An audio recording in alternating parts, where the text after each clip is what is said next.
Hello everybody, this is James, and I'm not back in the shop today. For those of you who've been following me for the past couple of years, you know I've been doing various projects, but today's video is to show that I'm going to be focusing on something fairly new. If you've been watching my recent videos, you know that I've purchased some CNC equipment. So from here on out, most of my projects will involve CNC projects, and I've decided to begin marketing them online.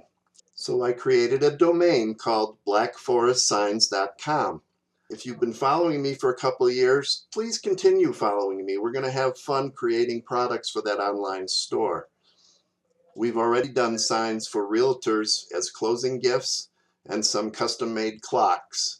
So thank you for listening. Thank you for all the support and all the wonderful comments I get. And continue following me as we do blackforestsigns.com.